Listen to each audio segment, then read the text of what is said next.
Salve, salve, criaturas! Tudo bom? Aqui quem fala é Kalil Neto, CEO da empresa Rewood, e bem-vindos a mais um Dr. Wood. Estou aqui para apresentar para vocês André Scarpa. Bem-vindo, André. Obrigado, Kalil. Pô, prazerzaço estar aqui. Muito obrigado mesmo. Fico cara, contente. É um prazer te receber. Obrigado pelo seu tempo, viu, cara? Sabe que você Sou um grande fã do seu trabalho, cara. Que isso, eu que sou de vocês. Mas me fale, André, me fale um pouco sobre você, da onde você vem, como você se formou, quais são as suas referências, na verdade. Olha, eu nasci aqui em São Paulo, eu brinco que eu vim para São Paulo só para nascer, porque eu nasci e já fui morar em Itu, no interior de São Paulo. Minha infância foi lá, estudos lá. E eu me formei, e eu prestei vestibular em 2002 e entrei na PUC Campinas. Ah, legal. E daí eu comecei a estudar na PUC Campinas e apareceu uma oportunidade de intercâmbio. Mas é arquitetura. Arquitetura e urbanismo. Sempre foi arquitetura. Sempre foi. Nasceu para ser arquiteto. Kalil, desde os 8 anos de idade que eu queria fazer arquitetura. Isso é muito doido. Por quê, cara? Tem uma tia minha, eu sempre conto essa, a tia Marinês, não é arquiteta, mas é super de fazer obra em casa. E a gente passava as férias em Peruíbe, na casa dela em Peruíbe, e às vezes tinha sempre lá uma pilhazinha de arquitetura e construção da revista. E eu lembro que de uma vez ela mostrando a revista e tal, e ela parou para explicar a planta, o que era uma planta, porque eu vi os desenhos ali, eu era novinho mesmo. E ela mostrou, eu tenho a sensação da lembrança de ela mostrar como é que é uma porta desenhada numa planta de arquitetura, que é um arco e um traço. E eu olhava assim, mas por que um arco e um traço? Ela, porque isso aqui é o movimento da porta, olha. E fez com a mão. E quando eu vi aquilo, eu falei, meu Deus! Tipo, a planta apareceu pra mim, eu entendi aquilo. Quantos anos você tinha? Eu tinha uns 8. Sim. E ela... E eu falei... E ela falou, não, tem gente que faz isso. Eu falei, tem gente que faz isso? Que a vida da pessoa é fazer isso? É isso que eu quero. E depois meu tio, que é meu padrinho, que é o Antônio Scarpa, é arquiteto também, e naquela época eu não tinha essa consciência. E minha tia, que é minha madrinha, que é a Gigi Araújo, também é arquiteta. Então, tipo, eu já estava apadrinhado por arquitetos na família e não foi nenhuma influência. Não foi influência. Eu achei que isso tinha sido uma influência, é verdade. Sim. Mas eu sempre quis, desde então, tipo, eu pensava em arquitetura, era sempre assim. E se entrava algum outro sonho, tipo, aquelas coisas, né, publicitário, ou veterinário, aquelas coisas que você tem durante... Era sempre isso e arquitetura, tá? A arquitetura dava lá sempre. Então eu sempre quis. E quando eu entrei na faculdade, eu fiquei muito realizado, assim, a PUC de Campinas, eu me encontrei muito, assim, nas disciplinas, na forma como abordava não só arquitetura, urbanismo, tudo que se falava lá. E daí quando eu estava no 3º ano, eles abriam vagas para o intercâmbio. E eu me prestei para ir para o intercâmbio na Escola do Porto, para a FAUP, né, para a Faculdade de Arquitetura da Universidade do Porto, em Portugal. E fui selecionado e fui pro Porto e cheguei lá e fiquei encantado. E falei, meu Deus, é isso. Cumpri o ano de intercâmbio e daí prestei para transferir para lá e consegui a transferência. Então eu transferi para lá, entrei lá no 3º ano, entrei lá no 4º ano, né? Tinha feito o 3º em Erasmus, em intercâmbio. Daí fiz 4º, 5º, o 6º, que é a prova final, que virou mestrado integrado. Daí me formei lá e comecei a trabalhar lá. Então a minha vida profissional começou no Porto, em Portugal, né, como arquiteto. Trabalhava no escritório do Antônio Madureira, que era um escritório satélite do Álvaro Siza. Então, e lá que foi no primeiro momento que eu comecei a ver estruturas de madeira, vamos dizer assim, aplicadas, assim. Tinha um projeto que eu não participei, mas que quando eu entrei no escritório ele estava terminando, que era a Casa do Pego, que é um projeto de parceria do Antônio Madureira com o Álvaro Siza, em Sintra, que essa casa em si, ela não tem estrutura de madeira, ela é toda revestida em madeira, em IP, mas o cliente, quando ele comprou o terreno, ele fez uma casa provisória antes, que eu acho que ficou depois, em estrutura de madeira, toda a estrutura de madeira, eles apelidaram ela de Rato Mickey, porque ela tinha o formato de não era circular, mas era octogonal, talvez, com um centro maior, uma circunferência maior e 2 menores, tipo as orelhas, assim. Sim. Tipo, o maior era a sala, a cozinha, e as orelhas eram 2 suítes, 2 quartos, assim. Então ali eu já comecei a olhar para ver começou algum interesse em estrutura de madeira. O CISA trabalha muitas vezes em Portugal com o Carlos Castanheira, que é outro arquiteto que desenvolve muito estrutura de madeira em Portugal. Então acho que mais recente teve até junto com o CISA os novos caminhos no Museu de Serralves, no Porto, que são também passarelas de madeira que eu pude visitar no final do ano passado e é assim, surreal. Então acho que a minha vida como arquiteto começou ali, 8 anos à vontade, depois me formei no Porto, e no Porto, quando eu vou, daí em 2011, eu voltei para o Brasil. A crise na Europa também estava pegando muito forte. Eu também. Também, né? A gente já tinha conversado disso, é verdade. E daí eu voltei para cá, e quando eu voltei, eu ainda trabalhei 1 ano no Vivá Arquitetura, que era o escritório da Milene Abla Scala, e da Renata Azevedo. Foi o escritório que me trouxe assim para o ritmo do Brasil.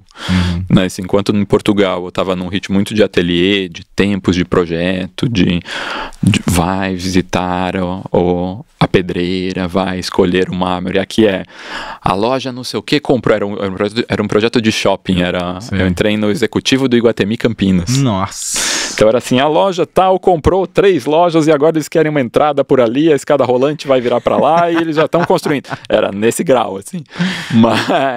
Mas foi uma super escola, inclusive uma escola de organização, assim, né?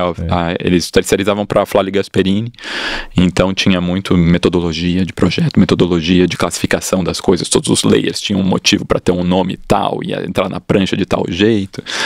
E depois, 1 ano depois, eu entrei no Nietzsche Arquitetos. Sim. E daí no Nietzsche Arquitetos eu me associei, né, a Lua e ao Pedro, e fiquei durante 6 anos, foi de 2012 a 2018. Em 2013 para 2014 comecei a experiência com fotografia de arquitetura, que eu já gostava de fotografar, mas nunca alguém tinha falado, você não quer fotografar pra mim? Hoje você vai fotografar o Márcio Koga, né? Hoje acontecem coisas assim. Hoje você fotografa o Márcio Koga, tudo bem. Começou são lindas. Obrigado. Não, é mérito do Márcio do Estúdio MK, que ali, naquelas fotos, sim. Mas obrigado. E continuo fotografando pra pessoa que começou, porque a primeira pessoa que me pediu fotos que foi a Marília Giordano, que é a esposa e sócia do Bruno Rossi, arquitetos em Campinas, né? Também parceiros aí daí.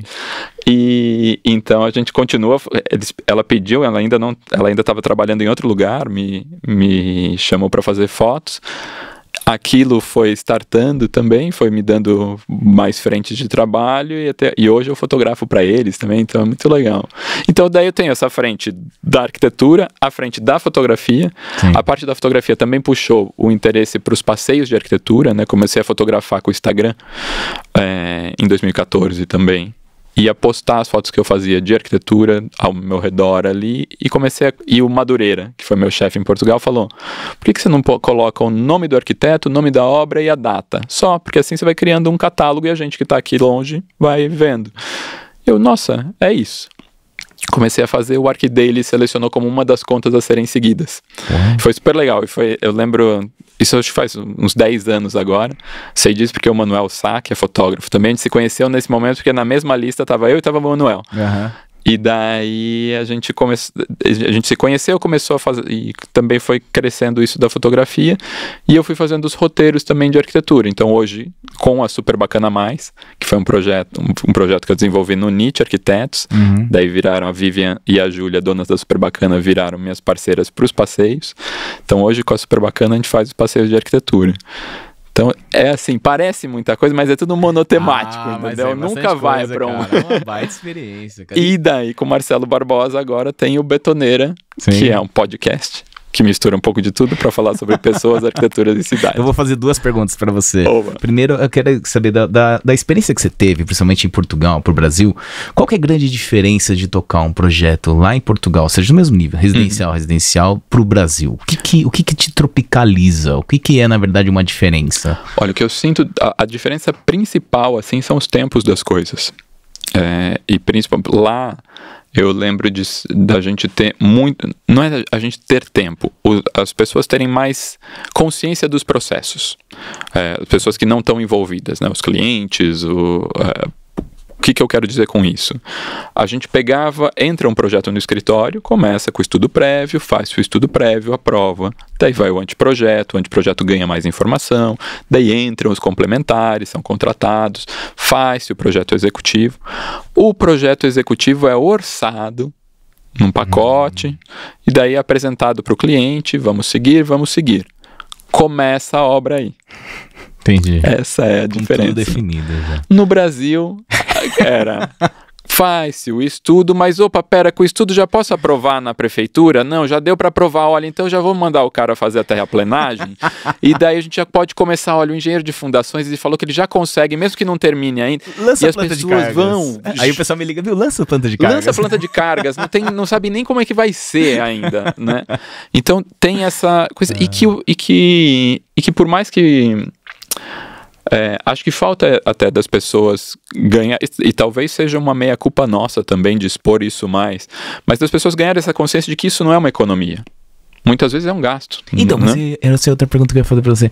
Cara, nesse procedimento que você falou, pra mim é o perfeito. Tanto nos Estados Unidos como na Alemanha, eles trabalham dessa forma. Sim. Na Alemanha, acho que até mais, eles são tão perfeccionistas nesse ponto. Claro. Agora, em tempo final de obra, ele realmente faz a diferença ou no Brasil é mais rápido? Eu acho que acaba sendo elas por elas, sabia? Porque isso é perfeito. Essa informação que você tem, cara, é assim, super importante. Porque é isso que eu falo na Reúd. Falo, cara, eu vou fazer um projeto pra você, você não precisa... eu não quero complementar agora. Não, tudo bem, mas a gente vai fazer um projeto e depois você vai ter algum problema na obra. Lá, cara, o que custa? Vai lá, eu sei que custa, mas, cara, você vai ter que contratar de qualquer jeito. E é aquela economia que, assim, se você não contratar agora e for depois, você vai perder tempo. Porque daí tem uma pessoa de uma equipe nova, de complementar, entrando num projeto e tendo que entender aquilo no momento em que o negócio já está andando. Né? Incompatibilidades. E depois chega com uma informação nova. Não, a gente faz ar-condicionado com não sei quanto de diâmetro. E aqui, mas a estrutura aqui era menor, não passa. Então vamos meter um forro. Sabe? Podia tudo ser mais conversado. E isso eu acho que é importante, tipo, até numa plataforma como essa, né, para o público geral ouvindo, ou para os clientes ou gente interessada em trabalhar com madeira, é que não é só na madeira. E a madeira até é uma maneira muito interessante de trabalhar isso pela como é que se diz? Pelo que o pré-moldado traz pra gente, né? A modularidade traz pra gente, né? A gente poder já pensar nos sistemas, pensar nas interferências, porque assim, querendo ou não, a Reúd fabrica para o cliente, é só daquele cliente, não tem como você, vou usar em outro lugar, não tem como. As pessoas ligam pra mim, você tem um pedacinho aí, eu falo, cara, não tem pedacinho, verdade, o pessoal cara, liga pro Lego da Reúd, né? Tem um pedacinho que eu queria pôr, cara, não tem pedacinho, o que a gente fabrica é para aquele cliente, aquele cliente acabou. E quando acontece esse tipo de coisa, por isso que a gente sempre vamos aprovar o projeto executivo, porque, cara, não pode ter interferência. E como é residencial, você sabe que existe a emoção, seja do marido, da mulher ou de alguém querer trocar alguma coisa, a gente entende isso perfeitamente, mas uma interferência baixa, não um ar-condicionado que nem você tá falando. Exato, que entra depois. Exatamente, cara. Por isso que eu sinto que acaba não havendo uma diferença tão grande, construir mais rápido. Não, acaba sendo elas por elas, às vezes muito mais econômico lá. Porque quando você tem uma correção de um erro de obra no meio do percurso, você gasta dinheiro também. Claro, você refaz. Você refaz e depois é assim, vai ter que refazer isso, daí tem aditivo do projeto, aditivo do complementar, aditivo do construtor, que também ficou com a equipe parada porque teve que esperar o complementar voltar para trás. Então, acho que tem isso. Eu sempre falo, olha, gente, eu sei que vai dar ansiedade, dá pressa. Tem obras que são mais demoradas, tem obras que são mais demoradas, tem obras que tem problemas. Obra de praia que dá aprovação do terreno e depois a fundação afinal não funcionava, porque o terreno era de difícil acesso. Tem coisas que eu nem vou falar muito aqui, porque tem uma minha se alongando que eu tenho até vergonha.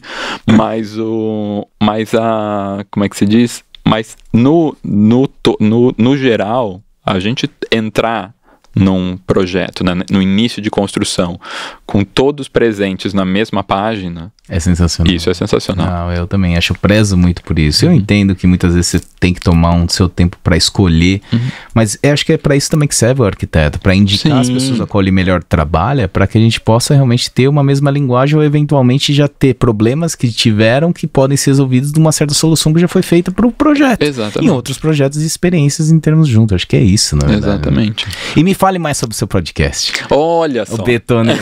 Fale sobre o Betoneiro.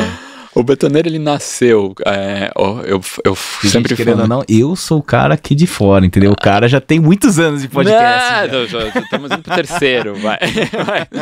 Mas a gente começou, a ideia do Betoneiro surgiu em 2019, foi um convite do Marcelo Barbosa numa mesa de bar, assim, era o saudoso Lira, lá na Marquês de Itu.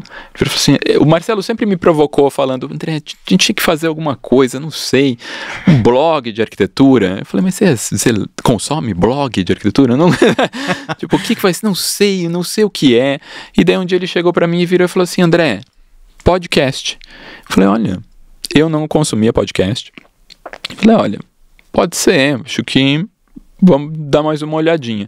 Começamos a ver alguns podcasts focados em design, tinha alguns, tem um americano muito bom que é o 100% Invisible, 99% Invisible, já pus mais 1% dos homens.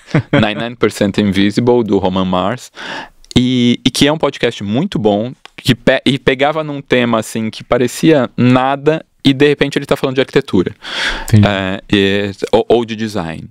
Então esse virou uma inspiração, mas o nosso acabou crescendo como um podcast também de conversa. Sempre tem um entrevistado, sempre tem, na maioria das vezes, um entrevistado. E surgiu a ideia de chamar Betoneira, porque justamente era misturar ideias, né? Misturar um pouco de tudo para falar sobre arquitetura, pessoas e cidades. E essa mistura era para ser para o público geral. A ideia era sempre chamar alguém de fora da arquitetura. Então a gente convida artistas, estilistas, cozinheiro. Eu vi, cara, eu dei. É sensacional, porque você nunca sabe o que você dá. É uma caixinha de surpresa. Exato. A gente, claro que quando convida já imaginando um pouco a linha que quer seguir. Mas a gente se surpreende muito. E eu vejo o público se surpreender muito. E essa ideia é mostrar que para todo mundo, que todo mundo sabe falar de arquitetura. A arquitetura não tem que ser uma conversa lá entre os arquitetos. Porque se ficar lá entre os arquitetos, nunca ninguém vai chegar para o cliente e ele vai entender que, olha, afinal, entendi agora que é melhor eu fazer todos os projetos agora e começar depois. Ou outras coisas. As pessoas, acho que a arquitetura, ela se elitizou de uma forma também cultural. De ficar ali em cima e as pessoas olharem e falarem, não, isso é com os arquitetos. Eu não entendo de arquitetura. Eu começo os passeios de arquitetura sempre falando o contrário. Eu falo, bom, a gente vai começar um passeio de arquitetura agora, os passeios também são para público geral, apesar de ter arquitetos e estudantes que participam, mas eu começo falando, olha, todo mundo aqui sabe falar de arquitetura, porque todo mundo acorda de manhã, abre uma janela, passa por uma porta, vai por aquele corredor, gosta do jeito que a luz entra na sala, quando sai de casa faz aquele caminho para o trabalho porque ali é sombreado, não gosta de ir por ali de noite porque é mais escuro. Isso é conhecimento espacial, isso é arquitetura. Sim. Então, quanto mais a gente ter consciência disso, que a gente pode discutir isso, que a gente deve discutir isso, a gente daí tem as ferramentas para cobrar por uma cidade melhor, por espaços melhores, por locais de qualidade, e também de driblar das publicidades ali, de não comprar um apartamento com uma varanda gigante, uma sala minúscula para depois fechar, aquelas coisas. Então, por isso que o Betoneira também anda muito por aí, uma forma de democratizar falar de arquitetura. Meu sonho é que a gente fale de arquitetura que nem o pessoal fala de culinária. Cara, eu acho isso lindo porque, cara, tem aquele rixa que os caras falam, engenheiro, não fala com arquiteto. Cara, eu acho isso ridículo, porque, veja bem, eu sou engenheiro industrial, mestrado em engenharia, doutorado em engenharia. Sim. Cara, eu sou apaixonado por arquitetura porque poucos sabem, mas a engenharia nasceu da arquitetura. Sim. Primeiro existiu a arquitetura para surgir a engenharia. E sem a arquitetura a gente não desenha, o que não se cria, sabe? Tudo tem que se criar. E daí as pessoas falam, não, mas o arquiteto viaja, mas é a função dele levar a engenharia a onde umas coisas que a gente nunca pensou. Porque senão a gente ia ficar desenhando quadradinho o resto da vida, cara. Total. Mas é engraçado você falar isso, porque, por exemplo, eu no meu percurso, assim, eu nunca senti isso, sabe? Um preconceito em engenheiros arquitetos. Já senti de fora, assim, talvez estudando, falar para algum tio mais cabeça dura, o que você tá fazendo? Arquitetura? Arquitetura, não dá pra falar.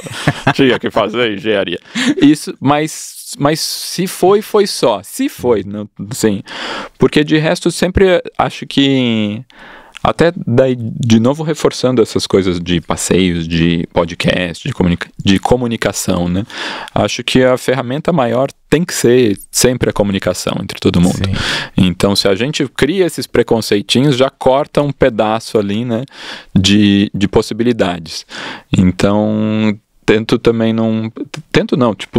não lembro de ter ou coisa. E é um prazer, isso, você conversar com pessoas que estudaram outras partes para trazer isso, né? Tipo, o arquiteto às vezes funciona como um grande gestor, né? Mas é um grande gestor. Então, de pegar um pouquinho de tudo, né, de tapar um pouco de todas as especialidades, mas não se aprofundar, porque é impossível se aprofundar em tudo. Claro. Então, quando você estabelece essa comunicação com todo mundo, é para ser o melhor possível dos resultados. Mas eu sou apaixonado. E você que teve toda essa experiência fora do país, morou fora, quais são as suas referências quando você realmente desenha, vai conceber? Porque a gente tem o primeiro projeto já junto. Já temos o primeiro projeto. Em breve vamos lançar fotos do André Scarpa. Opa, Casa MA. Casa MA, exatamente. Mas eu quero saber para você, assim, primeiro, qual foi a grande referência? Que quando você vai projetar referências de arquitetos, quando você leva em consideração, quais são? Olha, pensando em construção em madeira, eu olho muito para o Craig Elwood, eu olho muito para os arquitetos ali das Case Study Houses, que às vezes nem sempre em madeira, né, às vezes metálicas também, mas numa lógica estrutural muito leve, muito modular.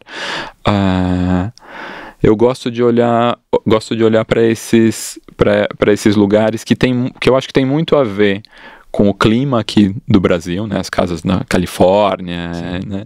De você pensar, tipo, casas que podem ter uma estrutura leve, vidros muito fininhos, tipo, porque é isso, a gente tem na maior parte do ano um clima bacana para isso, que às vezes na Europa, onde eu comecei os trabalhos, era um lugar muito mais difícil, né? As casas que eu participei em Portugal, tipo a Casa da Maia, é uma casa que ela tem paredes grossas, com isolamento térmico, com um caixilho gigante que né, evita 500 pontes térmicas. Exatamente. Aqui a gente tem mais tem essas possibilidades de leveza ou de simplificar sistemas. Então acho que eu olho um pouco por aí.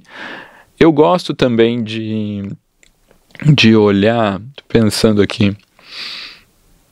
pensando até no processo da Casa MA, o que a gente usou como referência. Na verdade, a concepção. Vamos falar então sobre a Casa MA. Então, como é que foi a sua concepção? Como é que você faz uma concepção inicial? Como que você pensa inicial? Quais são as coisas que você leva em consideração para fazer os pontos de vista? Onde você leva? Como que é esse processo seu criativo inicial? Acho que inicia tudo com uma bela de uma conversa com os clientes, entendendo ali o que eles esperam, o que eles estão procurando, né? A Casa MA em particular foi bacana, foi uma indicação de um amigo, que é o Bruno Moreno, que é o filho dos clientes. O Bruno Moreno é paisagista, é filho dos clientes. Os clientes moraram nos Estados Unidos durante 30 anos e estavam voltando para São José dos Campos. E estavam à procura de um terreno, até inclusive não sabiam se iam comprar uma casa e reformar, ou se iam comprar um terreno. Tinham terrenos que eram boas opções, mas tinham casas que estavam melhor localizadas. Então começou essa conversa ajudando um pouco a entender qual seria qual seria o ponto de partida. Então, a Casa Minha poderia ter sido uma reforma de uma casa. Mas as tantas a gente também foi com conhecimento de mercado de construção e dos preços das coisas, vendo, olha, às vezes a base muito complicada, mais vale demolir e começar uma outra do que tentar adaptar uma coisa, ainda mais com desconhecimento estrutural do que está por trás, né? Casas que você não consegue puxar o projeto, puxar um as-built da casa para saber como é que era.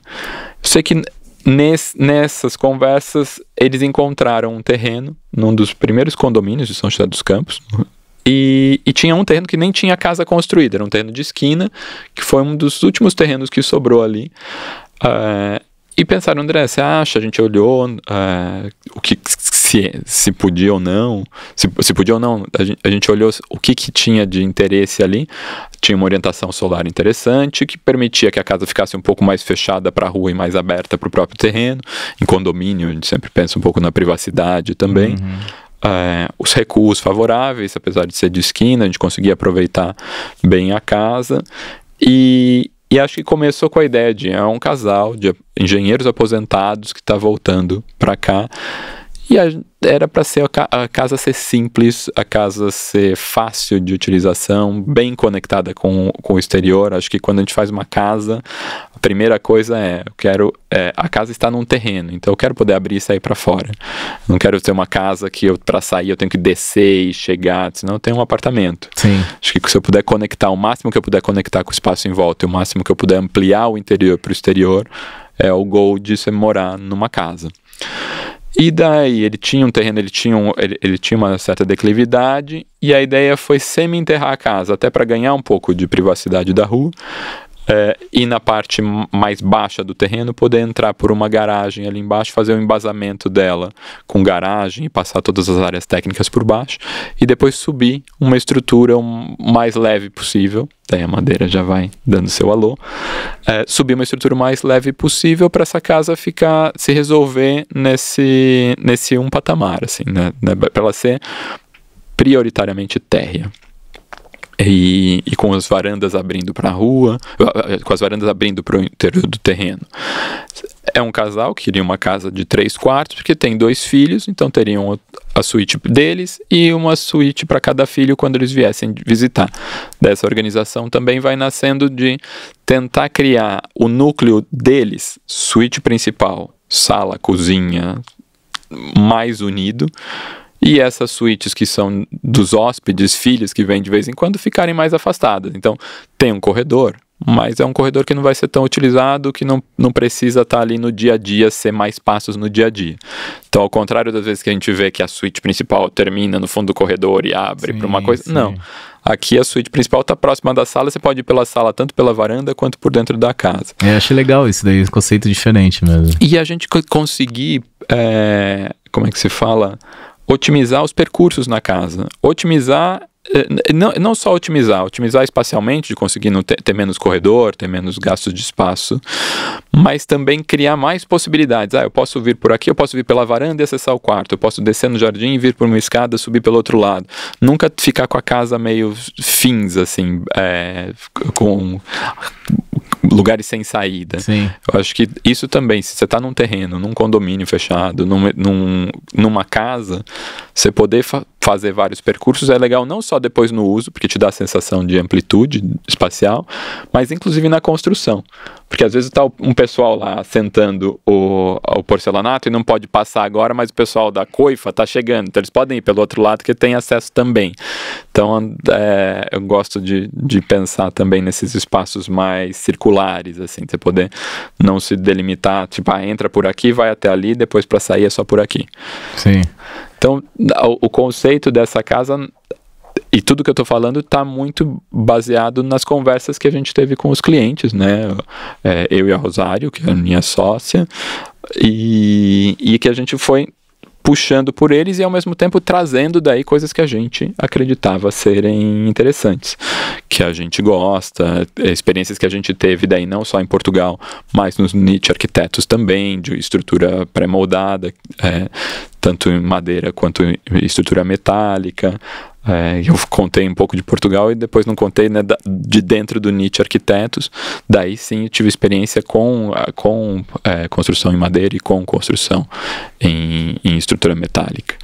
Então acho que daí trazer isso, tipo, a praticidade da modulação, adequar as necessidades da planta, mas ao mesmo tempo tem ali uma versatilidade e eu gosto de uma ajudinha que o pré-moldado dá também, porque assim, a precisão que a estrutura de madeira traz, ela pode colaborar com o que geralmente é impreciso em obra. Sim. Então a gente marca lá os eixos e as fundações, e ali vai sair um pilar, e ali vai sair a viga, e aquilo já gabarita a alvenaria, né? Gabarita o caixilho onde vai entrar.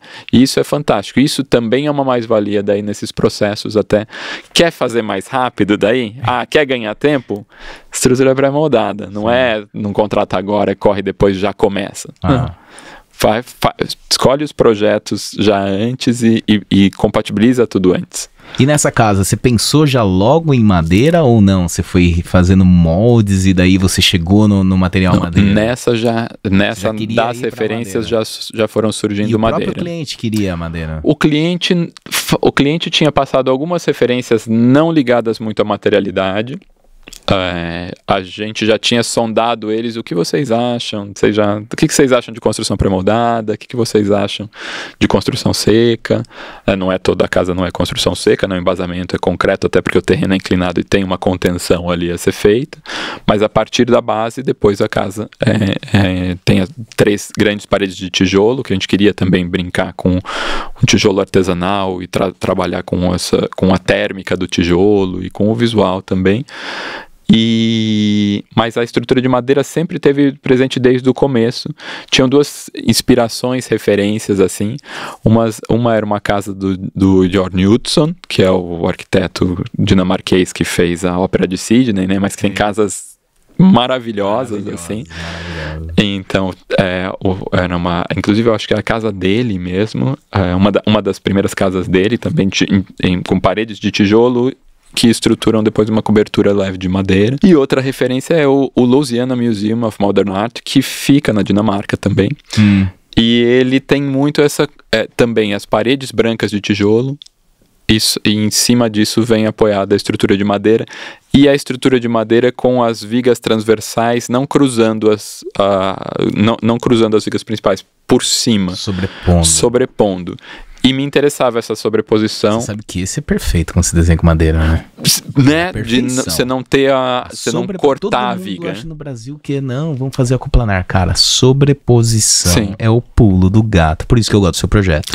Você realizou tudo sobreposto. E aquilo ajuda no balanço, te dá mais área, te dá um custo-benefício por metro quadrado muito melhor, te proporciona beirais muito maiores, proporciona uma casa muito mais estável. E é por isso que eu acho interessante. Essa sobreposição, André, é assim, pra gente que desenha com madeira, trabalha com madeira, quando o arquiteto vem com uma sobreposição, cara, remete diretamente ao Japão, que é aquilo. Os caras vão sobrepondo as estruturas, não precisa fazer corte. Toda vez que você faz um corte, a madeira, você não consegue transmitir todo o esforço. Você precisa de uma chapa metálica para transmitir o esforço. E a madeira, o engaste dela não é perfeito. Então você sempre tem que... se perde alguma coisa. Quando você faz a sobreposição, é onde o material se trabalha melhor. A gente que tem possibilidade de fazer vigas de até 32 metros de comprimento, cara, o que vocês quiserem fazer de comprimento a gente faz, você entende? Então, eu acho que aquela casa pra mim é isso, sabe? Olha. É o conceito mesmo. Até queria falar pra você que acho que você nem sabia, mas eu acho que esse é o conceito mesmo. Não, isso pra mim, eu gosto... A sobreposição ali, ela surgiu também não só a gente entendendo um pouco como a madeira funciona, mas também porque existia uma intenção, uma planta em L, o terreno de esquina, a planta se organizou em L. O volume dos quartos, a gente queria que os quartos tivessem uma possibilidade de ventilação cruzada, abrindo umas basculantes lá em cima. Que daí, então, com a sobreposição das vigas, a gente cria esses espaços entre vigas que a gente pode trazer. Ao mesmo tempo, a sala que está no outro sentido da casa, ela não precisa disso, a gente vai estar sempre com as portas abertas, né? Então, ganho daí caixilhos com o maior pé direito, porque daí eles vão para a altura das vigas maiores, enquanto as outras vigas transversais não cortam esse espaço. Então, a gente conseguiu daí, nessa posição, hierarquizar sala e quartos, e no entre vigas fazer toda essa iluminação, fazer uma iluminação natural tênue na casa também, e então acho bacana também ouvir de você isso, porque é aquilo, às vezes você fala, qual que é o motivo de fazer isso, mas não é que uma solução vai ter só um resultado. Uma solução, às vezes, favorece diversas outras frentes. Na verdade, de pôr ou impor limites ao arquiteto, porque, como eu disse pra você, eu acho que o arquiteto tá aqui pra criar e realmente levar a gente nos limites onde a gente nunca pensou. Mas, quando se pensa em concepção estrutural, cara, aquela casa foi muito bem concebida estruturalmente pra madeira. A gente sempre teve aquele momento, tipo assim, vamos fazer assim, vamos fazer assado, que tem realmente essa troca, que esse é o importante entre o arquiteto e o engenheiro pra entender realmente o que pode ser feito. O que precisa, né? E coisas que não dá, porque também é isso, tipo, não é, não, tem que ser assim. Não existe. Né? Dos dois lados, ao menos que for uma norma, algo do tipo, né? Mas exato. Exatamente. E em termos de falta de informação, preconceito pra madeira, André, você sente muito isso quando você fala em madeira ainda no Brasil? Olha... Ou você ainda acha que... Como é que você enxerga isso? Eu acho que o preconceito com madeira tá cada vez menor. Eu acho que a gente teve um boom muito grande, né, de construção em madeira. Eu lembro de você ver uma empresa só, quase, no Brasil, inteiramente fazendo madeira há muito tempo. E, de repente, a gente tem outras frentes e a gente tem muitos arquitetos trabalhando com madeira, recentemente. Eu acho que isso ajuda também as pessoas a terem menos preconceito. É legal você falar do preconceito, porque quando eu contei, meu pai é formado em engenheiro civil, mas nunca exerceu, trabalhou sempre numa empresa de energia, e parte desse trabalho foi em São José dos Campos. Quando eu contei que estava fazendo uma casa, ele, como é que é a casa e tal. Ele foi lá, né? Ainda não foi, não visitou, mas viu fotos já. Mas daí eu mostrei e falei, não, vai ser em madeira lamelada, colada. E ele assim, mas é firme isso? Pô... eu vou falar pra você uma coisa. Minha mãe, assim, meu pai é professor, né, da USP e tal. A gente vai até fazer um podcast com ele aqui. É professor da Universidade de São Paulo em estruturas de madeira, né? Ele foi chefe de laboratório há muito tempo, agora ele é aposentado, então tem uma boa influência ali. Mas minha mãe, tipo, ela sabe das coisas, mas ela não sabe até onde e tal. Aí um dia eu falei pra minha mãe, eu fiz um prédio de madeira. Ela olhou pra mim e falou assim, mas isso aí não vai cair? Minha mãe. Tem certeza que é firme isso aí? É firme, entendeu? Você não vai se meter em encrenca. Não, veio dos meus pais, veio a dúvida ali. Mas esses clientes, como eu falei, eles já tinham, né, tendo morado nos Estados Unidos, tendo visto outras experiências bem-sucedidas, assim, não tiveram tanto, não foram nada reativos.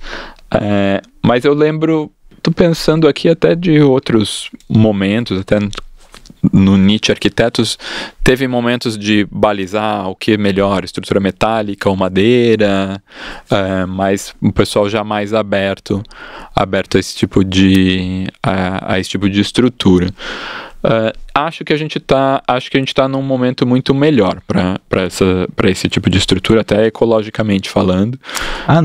Tem duas coisas que eu ia até perguntar para você, né, que assim, primeiro o custo, se você fez um custo comparando com alguma coisa para ver se para aquela casa ele se encaixou, porque os clientes realmente foram lá na empresa, foram me conhecer, foram conhecer a empresa, o processo, por sinal um cara muito inteligente, um engenheiro, né, fazia perguntas muito, o que é, como é, qual o tipo de cola. Eu acho que daí a gente, quando o cara vai entender, um engenheiro que vai entender o processo, faz a diferença, que o negócio não é chute, é 1 mais 1 é igual a 2 e a gente faz desse jeito, o cara ganha aquela confiabilidade, porque para mim um produto engenhado de madeira nada mais é que é um processo de fabricação onde você tem como produto final um output muito mais resistente do que um input.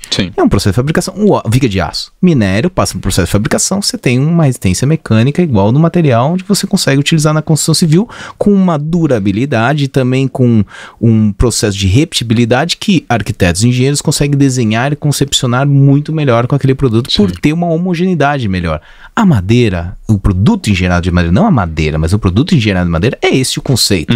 Onde você pega uma madeira, que seja de reflorestamento, que acho que é o principal, né? Você passa por um processo de fabricação e o produto final tem uma repetibilidade e uma confiabilidade muito maior para você ter realmente projetos mais bem arrojados ou da forma como as pessoas querem criar. Acho que é esse o conceito, né? Mas uma das coisas que sempre pega na Reúd é mais, Calil, é muito caro. Aí eu quero ouvir de você, quando vocês levantaram realmente a casa, como que deu isso? Como é que foi isso? Olha, como ela já nascia um pouco desde o começo de ser madeira, tem sempre, né, um amigo, um irmão, uma coisa que fala, mas e se fizesse de outra maneira? Mas eles estavam muito certeiros da solução arquitetônica e da solução construtiva da casa quando a gente apresentou. Então, acho que diferenças de preço sempre ficaram mais entre outras empresas do que em outros sistemas. A gente não fez um comparativo o que seria essa casa se ela fosse metálica ou se ela fosse uma estrutura de concreto, até porque era outro projeto. Sim. Que acho que isso é interessante também, né? Pensar, tipo, não é que vai substituir a madeira por concreto. Não, daí você faz outro projeto adequado à técnica construtiva que você está propondo. Sim. Então, acho que isso não teve tanto, e acho que, claro, se entendia que ia ser mais caro, um sistema mais caro nesse aspecto, mas daí a gente olhava para as economias que a gente já tem em outro lugar. Sim. Então, olha, você vai ter a madeira, a gente vai usar os painéis o painel wall sobre a madeira, então a gente vai ser aparente, a gente não vai deixar forro, então a gente vai economizar e não vai ter forro, a gente vai ter um sistema todo modulado, painel wall também você vai comprar não sei quantas placas, você não vai fazer uma laje, você não vai pôr uma outra estrutura em cima. Então essa conversa também se entendia ali, que não é que eu estou substituindo só uma coisa, eu estou substituindo um sistema inteiro. Perfeito. Então nesse caso eu estou apostando, eu vou pagar mais caro nisso aqui, mas no todo eu tenho economia nisso aqui e apostada aí na solução de entender o porquê quais todas as mais-valias que estavam sendo propostas ali. De durabilidade, de manutenção e de possibilidades que ela abria para o projeto da maneira como ele foi concebido. Então, não sei te dizer, por exemplo, a gente chegou a orçar também com a Reúd, não foi para frente, é uma casa em Ubatuba, que é essa que está sendo construída, e que é uma casa que realmente até para construção em madeira, ela talvez não fosse o mais adequado. O cliente é um cliente norueguês que é arquiteto, mas que me convidou para fazer o projeto em parceria com ele, até para ser uma cabeça pensando nas formas de construção no Brasil. Legal, hein?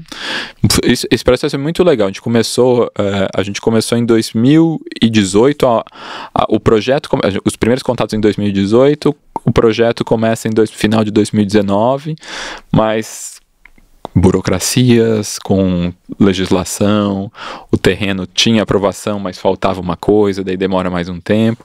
E é um terreno muito bonito, com um espaço de construção aprovado pela CETESB muito pequeno. A casa também não é uma casa grande, mas não é um espaço ortogonal. Então, daí, para madeira não ortogonal ali, já chegava uma coisa e falava, epa, peraí, vai ser sempre... E depois, pensava-se, ok, mas tem a facilidade de montagem, mas ao mesmo tempo depois chegou-se à conclusão de que ali modular e entrar ia se perder muito mais, né? Ia ter muito mais desperdício do que se pensava. E daí os preços começaram a balizar também, e daí tá para uma estrutura muito convencional de pilar e viga de concreto moldado em loco. Entendi. Então, aí sim viu-se essa diferença, mas por isso, teve vários outros fatores ali que não corroboraram com a ideia de seguir em madeira. Mas não vejo uma diferença de você falar, construir em madeira é muito mais caro. Não. Tipo, é esses conjuntos de construir é muito caro hoje em dia, né? A gente tem falado que hoje em dia não é barato. Porque realmente, né, orçando antes e orçando agora, a gente vê a diferença do mercado. Sim. A gente espera que as pessoas consigam daí acompanhar para mas acho que daí por isso mesmo, por ser caro, que eu acho que a gente tem que olhar para otimização. Além né? disso, olhar para o projeto. Né? E para olhar para a otimização, olhar para o projeto, né? Atentar ao projeto. E quando se fala em madeira, e quando se defende isso, quando se leva em consideração a palavra sustentável ou sustentabilidade, quanto isso você acha que pesa para um cliente? Olha, eu queria achar que pesa muito. Eu não sei dizer se as pessoas estão... Você fala tanto, mas para mim ainda não é um peso que fala assim, quando é sustentável mesmo preço, o pessoal ainda tende a ir por esse lado, mas ainda acho que as pessoas defendem muito uma coisa que ainda não é um peso grande dentro ali. Sim. Eu acho que tem uma coisa que isso até acho que foi dos anos que eu trabalhei no Nietzsche Arquitetos, a Lua Nietzsche tinha muito isso de falar das estruturas leves, de privilegiar as estruturas leves quase como uma coisa de fácil de ser desmontada, uma coisa que o impacto no terreno vai ser menor do que uma grande estrutura de concreto, né? Então, acho que eu trouxe muito para mim isso. Hoje em dia, eu vou muito mais. Se alguém fala, não, vamos aqui para inclusive num interior de apartamentos, falar, vamos aqui para um móvel modular de madeira e metal ou vamos fazer uma bancada de concreto moldado em loco? A gente vai para o modular, a gente vai porque você desmonta, muda de apartamento e leva com você. Sim. Sabe? Isso na grande escala de entrar de uma casa, de uma construção num terreno, acho que eu sinto a mesma coisa, assim. Eu gosto mais de olhar para esses sistemas que possam ter facilidade de transporte, que possam esse Lego, né, de montar chegando lá.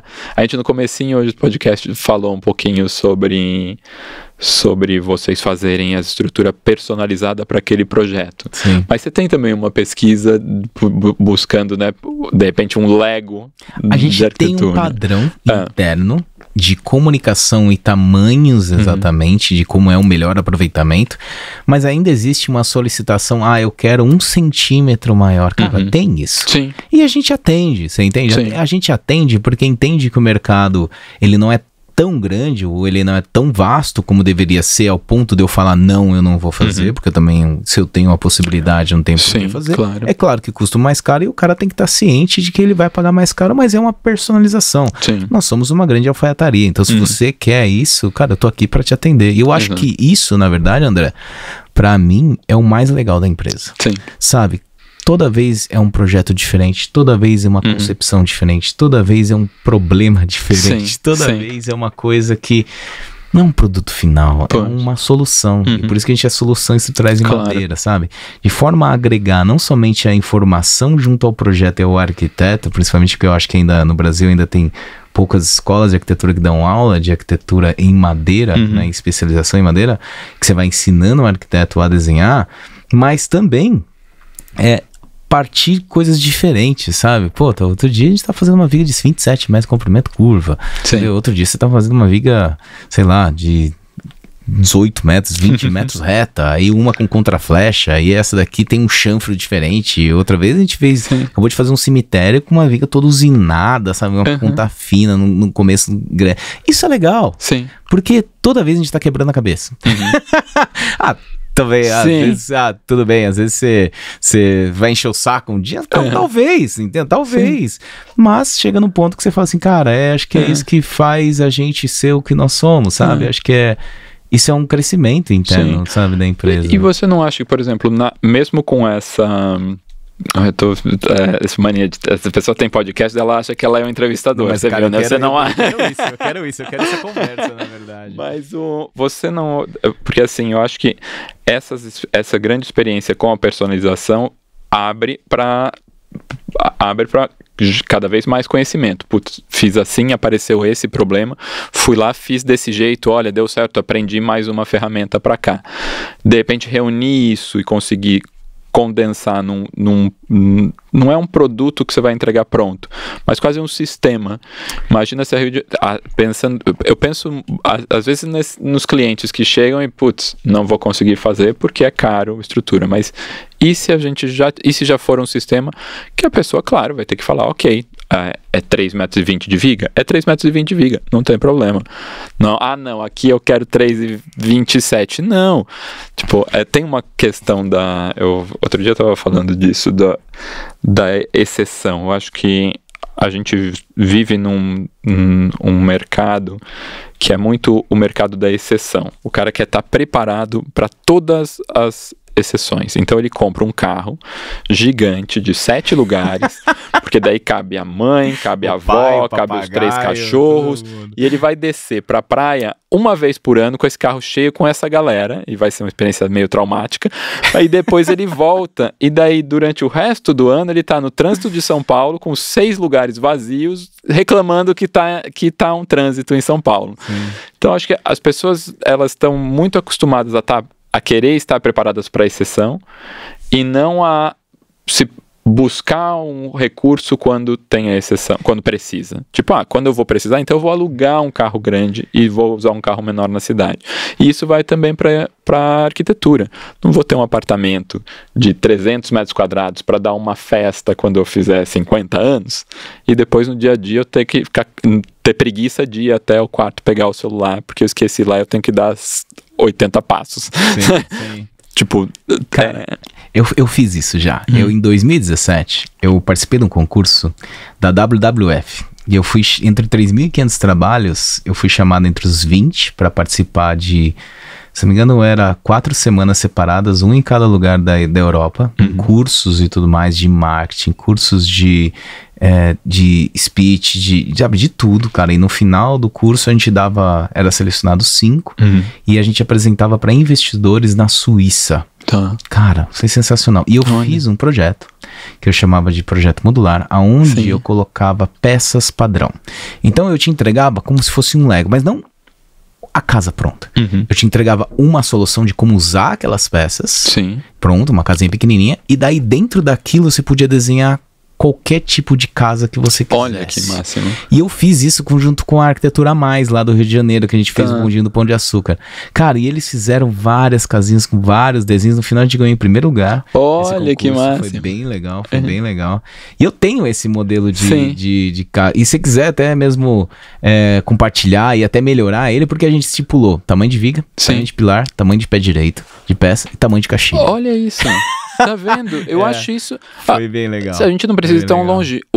Também que eu fui fotografar o pavilhão de vendas, o stand de vendas do Pierino, também projeto do estúdio MK27, que é a estrutura de vocês, que é a estrutura da Rewood, e que também com uma ideia ali de tudo sair de lá montadinho, né? A laje também. Cara, sabia que aquele projeto foi o primeiro projeto do Brasil, por sinal eu vou chamar o Larry Hess pra falar sobre aquele projeto. Olha. É o primeiro projeto INLT do Brasil. Olha. São as placas pregadas entre si, com uma viga principal em cima, as placas são penduradas embaixo, porque, cara, esse é o pulo do cara. Esse é o negócio. Assim, onde você põe a placa? Porra, é uma laje de madeira, você bota em cima da viga. Não. Vamos inverter, colocar embaixo. O friso foi o próprio Marcos que desenhou o beat do friso pra gente, que batia junto com o tamanho da luminária que ele tinha. Olha aí. Cara, aquele projeto, assim, foi muito legal. E é um stand desmontável, sabe? Putz, aquele projeto eu gostei muito de participar, cara. Foi bem legal. Eu acho que é isso, tipo, claro, isso não inviabiliza das experiências de personalização e de buscar excelência nos outros pontos, porque é isso, a pesquisa é isso também, né? Você ir atrás sempre e é onde canta a estrutura ali. Sim. Mas daí quando você chega num lugar desse, poxa, isto aqui é replicável, isto aqui pode servir para isto, imagina. O que eu gostaria, na verdade, que eu tô tentando fazer na empresa agora, na Rewood, principalmente, é verificar os principais detalhes com os principais fornecedores. Então, por exemplo, Mado Esquadrias, que é um dos meus sócios, que é o Alex. Né? Aí tudo bem, a gente faz as compatibilidades entre a estrutura Rewood e a estrutura Mado. De forma que a gente pode ter 4 tipos 5 tipos de detalhes diferentes que o arquiteto pode escolher um com fotos já fotografadas para ele entender onde é. Eu queria colocar isso, por exemplo, só que não tem como colocar isso num projeto de ar-condicionado, porque cada projeto de ar-condicionado tem, mas dá para você colocar limitantes. Então o que a gente quer tá fazendo isso na empresa é um caderno de detalhamento construtivo que é bem parecido com aquele que eu já tenho lá, mas muito mais completo, com compatibilidade com outros fornecedores e com algumas soluções e detalhes já utilizados em obra, de forma a, não é copiar, mas que as pessoas possam pensar, enxergar como foi solucionado e às vezes até mesmo fazer uma solução parecida que entenda dentro daquilo que supra o que o cara tá desenhando naquela hora. A gente entende que o residencial é uma coisa que cada um faz o seu, cada um faz uma coisa diferente. Mas, cara, você acabou de falar, a gente vai aqui, pega essa ferramenta aqui, vai aqui, pega essa, vai pegando esse know-how ao longo do tempo, e você fala assim, não, cara, quando você olha já o detalhe, você fala assim, não, eu já fiz isso e fiz desse jeito. Assim, te atende? Não, não te atende. Mas isso daqui vai te propor um outro ponto. E acho que é aquele outro ponto que é o legal, você entendeu? E é essa conversa que acho que é importante. A gente tá trabalhando nisso. E volta pra conversa da comunicação entre todo mundo também, né? Abrir as possibilidades e não ter isso, de não ter os preconceitos e ter justamente o ouvido para as novas ideias. Acho que essas trocas são as maiores vantagens. Cara. Quando a gente fez a casa MA, eu não imaginava que a gente fosse conseguir vigas tão esbeltas. São 6 centímetros a viga, legal, né? Ela tem 6 por 32, é uma viga super bonita, com a sobreposição. No desenho do estudo, que a gente lança assim, mais ou menos, né? A viga eu acho que ela tinha 32 por 8 por 9, depois ela de repente ficou mais fininha ainda, ela ficou super elegante, olhando de longe parecia um papel, sabe? E então é isso, tipo, abrir essas possibilidades. Mas me conta mais dessa experiência que você teve com a gente. Ah lá, eu quero ouvir. Mas eu acho que é muito isso. Como é que foi, como é que foi a história do cliente ver? Porque, cara, eu vou falar pra você, tem uns clientes meus que alugam casa do lado da casa onde tá construindo no dia que a gente vai fazer descarregamento. Pra ver o negócio descarregando. Eu falo, cara, vocês estão tudo louco, bicho. Não, eu quero ir lá ver, não sei o quê. Não, olha, o processo a gente sempre teve, né? Desde o início tinha a intenção da construção em madeira. E apresentamos para eles, apresentamos orçamentos e vocês tinham falado, olha, acho que é interessante vir para cá, visitar, né, conhecer a empresa. Vamos conhecer, tinham situações contratuais ali que eles gostaram, vamos conhecer. E eles ficaram muito impressionados com isso, assim, realmente, ver o processo, né, entrar, entender a empresa, como a gente já falou aqui hoje, ver as coisas sendo construídas, né, ver tudo que demanda. Isso foi um ponto marcante, assim. E a comunicação é muito boa. Sabe, a gente mandar o projeto, volta para cá, a discussão é muito fácil, a conversa é muito fácil, não teve nenhum momento, isso não dá, tipo, ou se chegava no isso não dá, chega com não dá, mas talvez seja assim. Se for isso aqui, mas se puder fazer isso, né? E não assim, ó, só assim e você não explica por quê. Né? Isso, às vezes a gente vê muito isso. Eu tô com um problema de uma obra de caixilhos, que é isso. Não, eu queria. E se a gente dividir isso aqui? Não dá, mas por que não dá? Por que não dá? Tá. Explica, às vezes você tá falando, cara, exato. Isso daí é um pulo, porque às vezes você explica pro arquiteto, o arquiteto fala assim, cara, mas vamos pensar daquele. E é isso pra isso. Vamos pensar daquele jeito, você fala. Nossa, vou adotar isso. Né? Mais uma ferramenta pra você. Quando você tiver o mesmo, porque você vai ter um dia o mesmo pra você. Cara, você vai trabalhar isso. Eu, pelo menos, tenho a pretensão de trabalhar isso pro resto da minha vida. Sim. Então, quanto mais informação e mais a gente compartilhar de formas de vistas, eu chamo de leituras diferentes, essa é a vida, cara. A vida é realmente compartilhar pensamentos para que a gente possa evoluir um dos outros. Exatamente, é isso, né? Exatamente. E é daí que saem as coisas novas, daí que saem as coisas legais, daí que a troca gera coisas interessantes e você não joga fora o que já fez. Sim. Né? Putz, não, eu tenho isso aqui, serve? Não serve, mas peraí, o que você fez aqui, se a gente acrescentar isso e isso, a gente consegue chegar ali que a gente queria. Pô, fantástico, não começar do zero também, sempre chegar lá e não, vamos agora inventar de novo. Não, olha o know-how que vocês têm, né? Tipo, juntar essas coisas para então acho que a experiência com a Rewood foi muito essa, assim, e daí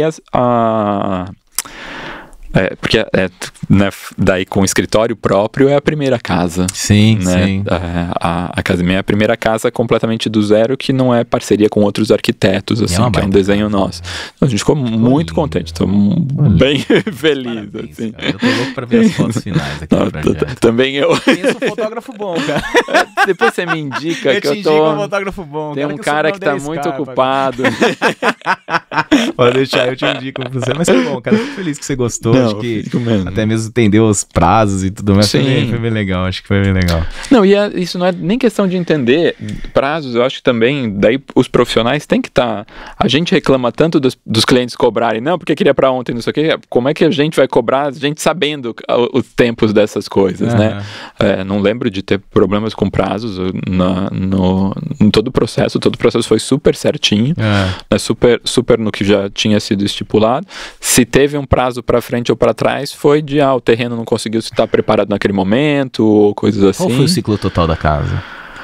Ela ainda tá, né? Então ela não terminou ainda, mas... Não, mas hoje você só vai entrar com marcenaria lá. Agora a gente vai entrar com marcenaria e revestimentos exteriores ali que tem alguma coisa, e daí os acabamentos internos. Nossa, será que ela vai dar um ano? Não deu um ano. Não deu um ano ainda.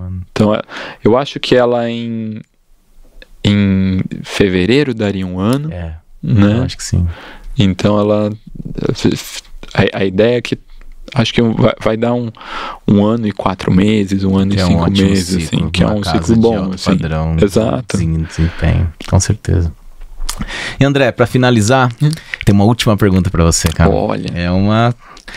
É o que eu pergunto para todos eles, e essa é a grande diferença. O que é arquitetura para você, André?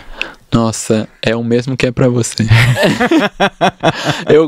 Outro dia eu respondi essa pergunta, tipo, também, tipo, não é uma coisa diferente pra mim, sabe? É espaço construído, é onde a gente mora, é onde a gente trabalha, as cidades, as coisas que a gente visita, os lugares que a gente vai. Tipo, não é uma coisa especial, oculta, que eu vou falar que vai ser, não, a arquitetura era isso. Não. É o mesmo que quem tá ouvindo a gente tá pensando que é arquitetura, porque é isso. A ideia é que a gente entenda que não é um bicho de 7 cabeças, que é espaço construído, que é como que a gente gera esse espaço, a construção disso, a forma como isso é preservado, como isso é mantido, como isso agrega nas nossas vidas, né? Como isso muda os nossos comportamentos, como a gente se adequa, como a gente se adequa a espaços que foram pensados para ser coisas de maneiras diferentes, quais que funcionam, quais que não. Acho que a arquitetura, para mim, tem que ser o mesmo para você, tem que ser o mesmo para todo mundo que está ouvindo, porque é dessa forma que a gente vai conversar sobre e vai poder falar, escolher coisas melhores, cobrar por coisas boas, cobrar por coisas que funcionam.